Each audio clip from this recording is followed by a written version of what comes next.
So the first presenter in this session is Professor Anita Caroline from the American College in Madura, India, with her presentation, Poetry as Resistance, a study of Jean Arasanayagam selected poems. Thank you for the introduction. Good afternoon to all. Today I'm happy to talk about the poet Jean Arasanayagam and her contribution to the realm of resistance poetry.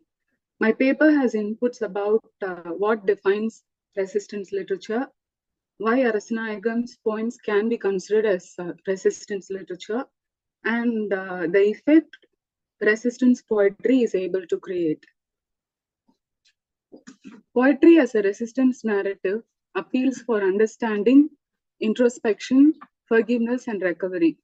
Most often, poetry's political potential and ability to spur societal change is undermined. Involvement of poets in social issues is a common factor witnessed in many literatures. Faiz Ahmad Faiz, a Pakistani poet, Subramania Bharati, a Tamil poet, Maya Angelou, an African American poet, are noteworthy resistance poets. Pablo Neruda is an unavoidable name in this regard.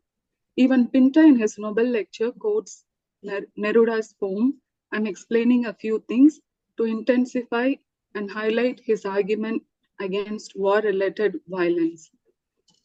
Resistance literature creatively resists oppression or oppressive systems.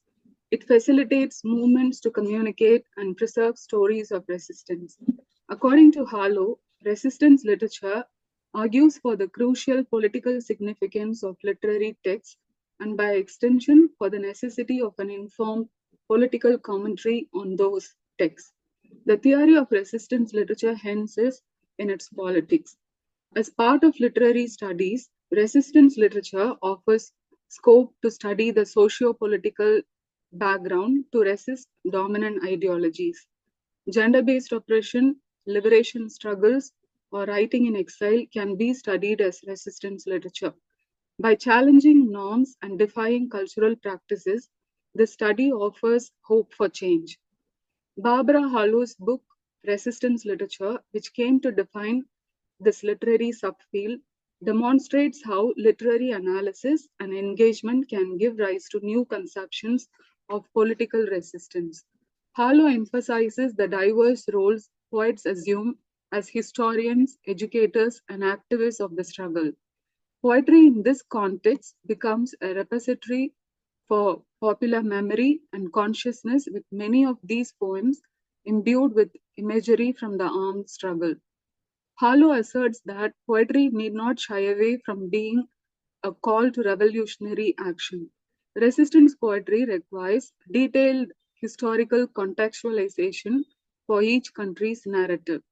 The primary objective of this article is to investigate how the poet taken for study utilizes her poetic voice to challenge political oppression and social injustice, particularly during the Sri Lankan Civil War.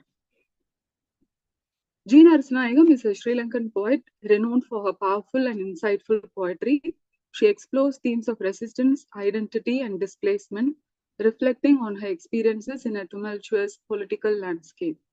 Through her social poetry, Arasanayagam is able to touch the conscience and question the lack of humanity of people.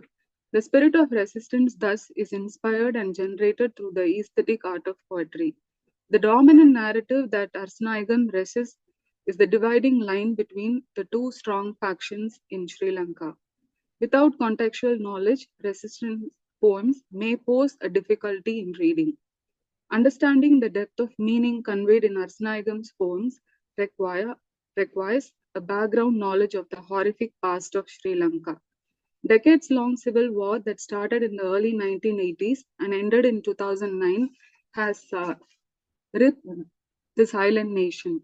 The conflict is between an insurgent group known as the Liberation Tigers of Tamil Eelam and the government of Sri Lanka, which is dominated by the Sinhalese. Ethnicity-based discrimination plagued the country. Nearly 40,000 people were killed in the final stages of the major war between these divisions, which ended in 2009. The LTTE and Sri Lankan government have been accused by the UN High Commissioner for Human Rights of war crimes, including the torture of prisoners of war, the disappearance of citizens, and the exploitation of children as soldiers. Reports of brutal violence have come from both sides, and the nation is still plagued by the memories of these atrocities. G. Narasimham documents the forced migration of individuals affected by this political turmoil. A significant section of the Tamil population is still displaced as a result of this conflict.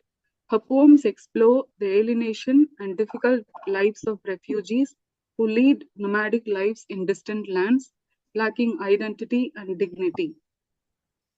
In addition to discussing their hopes and disappointments for their home country, the poems disclose the systemic changes that have occurred in their country, exposing the disappointments they feel upon returning and seeing a radically different landscape.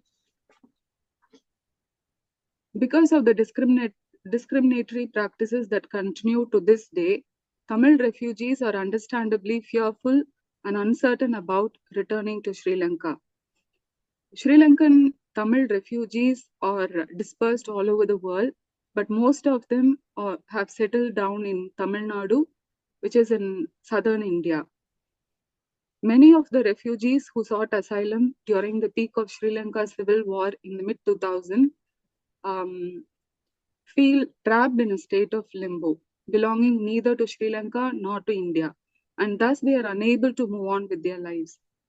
The two options available to them, either repatriation or integration, are not simple processes, and it is possible to conclude that their displacement has disrupted their normal lives in numerous ways. By its poignant nature, poetry can create change through a cumulative collective effort and urge for a possible shift in perspective and action. Resistance poetry emerges as a response to crisis. The crisis Narasimham addresses here involves instances of social injustice, war, and the loss of liberal democracy in Sri Lanka. Resistance on critical exploration brings forth to limelight subaltern practices in relation to power. Resistance is not a dominant trait always. Its shifting forms extend into everyday resistance, which may gain magnitude when a whole mass is ஒரே ஒரு கேள்வி அந்த கேள்வி எனக்கு புரிய இஷ்டத்துக்கு நான் resistance poetry offers everyday resistance, and Narasimham's poetry is proof that it can act as an emotionally potent ingredient, contributing to the transformative efforts of resistance. Our Journeys, a poem dedicated to the poet's friend Devi, describes the pain of separation they had to endure. The hostile conditions in their nation made her friend flee the country. Since it was unsafe, the poet could not persuade her friend to stay back. Nor can I say, remain behind, do not go away, writes the poet. On her occasional visits, all that the friend could do was talk about her life in the strange land with a torn apart heart filled with misery and longing for her island homeland. She narrates her different experiences, speaking of the lives of diasporic exiles. In Journey of the Exile, which is another poem, the poet talks about the transit of the exiles, which in itself is a physically draining and mentally cumbersome task. She calls the relief camps as prison camp. The poet uses a reference from Exodus chapter 16, where the Israelites are fed manna by God himself. She extends this reference to describe the nomadic life pattern of the refugees. The poet pictures the desire for home and homeland, pain and disorientation of displacement, holding on to memories, mourning over loss of identity in many of her poems. Through her powerful diction, apt references, and exquisite imageries, the poet has revealed the generalized violence, internal conflicts, and the widespread violations of human rights that refugees. Nonetheless, these poems offer hope to the Nova people to hold on to their dreams of returning to their homeland. Hence, it can be concluded that G. Narasimhan's poetry is a powerful testament to the human spirit, exploring themes of resistance, identity, and resilience. Her work offers a profound and insightful exploration of the complexities of human experience, leaving a lasting legacy on Sri Lankan and global literature. With this, I come to the end of my presentation. I would like to share a few poetic lines from some of Narasimhan's poetry collection. Please tell me if the screen is visible.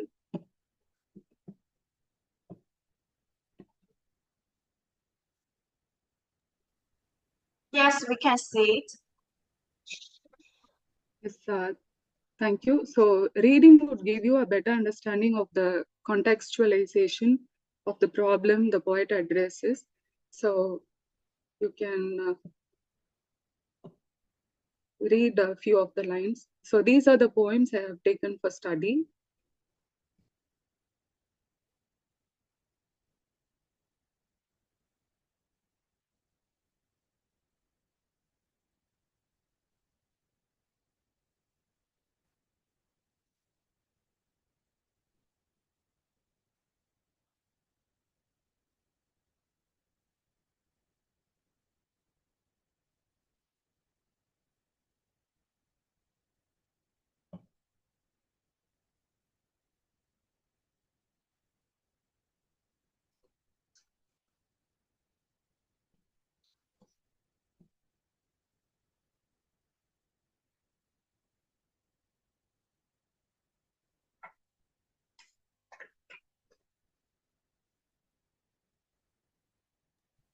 Professor, we don't hear you if you are talking.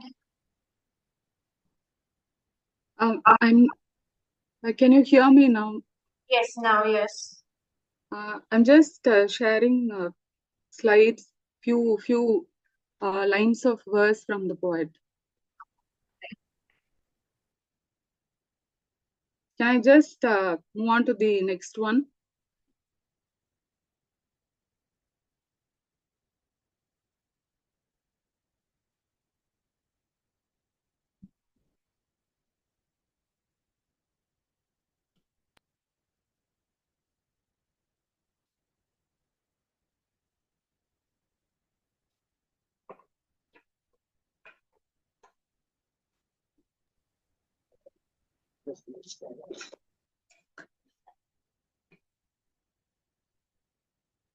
So thank you. That's the end of my presentation.